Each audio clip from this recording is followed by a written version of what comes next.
Our mothers, our fathers, our sisters, our brothers, our sons, our daughters, our friends, and our loved ones.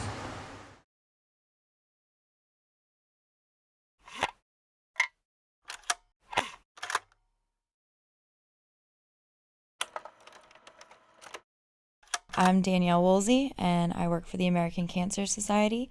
I live here in Vermont, where I currently run 3 different events: Nordic style, Caledonia, and Central Vermont. I started relaying in college for my 2 uncles and my grandfathers who passed away from cancer.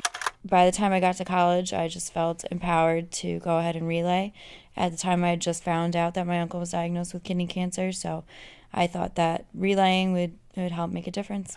So the American Cancer Society is obviously a national organization that focuses a lot on research and finding a cure, but we also have statewide programs that help with patient care and prevention. So the American Cancer Society has been taking a lot of action recently to prioritize where the money's going and research that it's reaching. So looking forward, they're focusing on the strongest events, Making Strides and Relay for Life.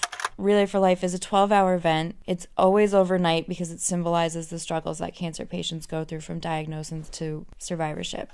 Nordic style Relay for Life is the only one in the country. It makes sense that it's here in Vermont, seeing as skiing and snowboarding is so huge. People absolutely love being able to pick up their cross-country skis and their snowshoes and relay around the track. You know, I feel like it brings a different kind of feel than our summer relays because it's so cold and it's that much more of a struggle to stay awake the 12 hours.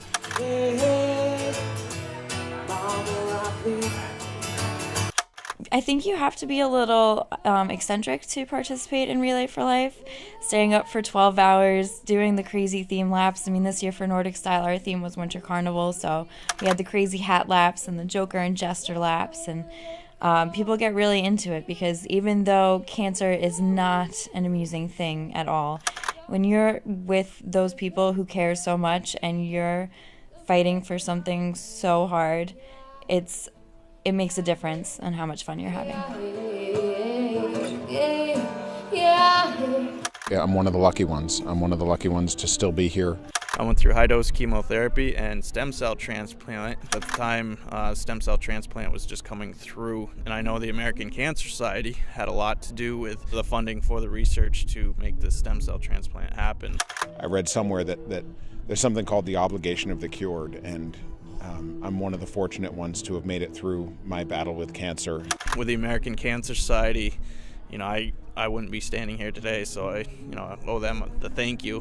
What we're doing is more than just raising money. It's raising awareness. It's helping somebody's life be a little bit easier, their battle a little bit shorter maybe, but it does matter. It's something that we have to keep doing.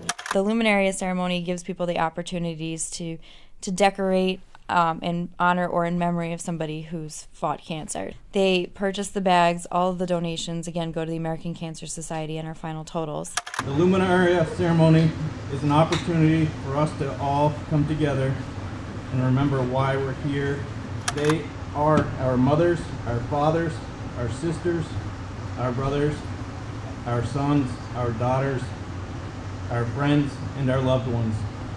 It's just so empowering to see that in honor of people who are still fighting and the in memory of. It's an actual way for people to see the names and know that they are people and know that they are being remembered. In honor of Kenneth Sanderson. In memory of Kim Davis. And then by the time you get to closing ceremonies, when you're exhausted and uncomfortable and just ready to go to bed, you just feel so accomplished knowing how much money that you've raised, knowing how many people are affected by this. This is my first year working with the American Cancer Society. I've volunteered before, and I know that the passion hasn't changed at all. You know, as soon as you start relaying and you see those numbers going up, you just want to keep seeing the numbers going up. I want to keep doing relays. I want to keep growing these programs. And, you know, if I'm out of a job tomorrow because cancer is cured, I'm totally fine with that.